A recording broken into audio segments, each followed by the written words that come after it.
வணக்கம் தமிழக அன்பு நெஞ்சங்களே.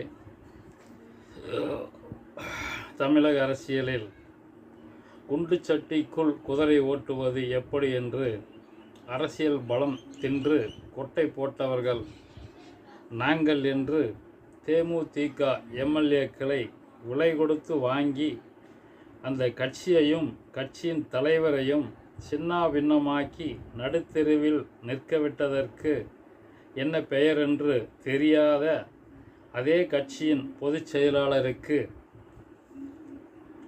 குதிரை பேரம் பற்றி பேச ஒரு முதலமைச்சர் தேவையில்லை, ஒரு கவுன்சிலர் தகுதியே போதுமானது என்று நான் கருதுகின்றேன். நமது முதுகுக்கு பின்னால் எவ்வளவு அழுக்கு இருக்கின்றது என்பது நமக்கு தெரியாது. ஆனால் நம் கட்சியை நம் கண் முன்னே குழி தோண்டி புதைத்துவிட்டு நாம் யாரை எதிர்த்து கட்சி ஆரம்பித்தோமோ அங்கேயே மண்டியிட்டு மரியாதை இழந்ததற்கு என்ன பெயர் வைக்கலாம் என்று உங்களை காலை வாரிவிட்டு சென்ற எம்எல்ஏக்களை அழைத்து கேட்டு பாருங்கள். குதிரை பேரம் யார் செய்தது, எப்படி செய்வது என்று, எப்படி செய்யலாம் என்று.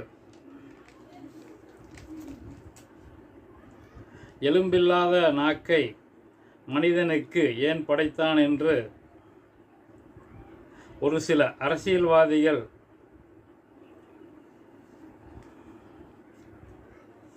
நடவடிக்கையை கண்டுதான் காவியம் படைக்க வேண்டும், யாருக்கும் தெரியாவண்ணம்.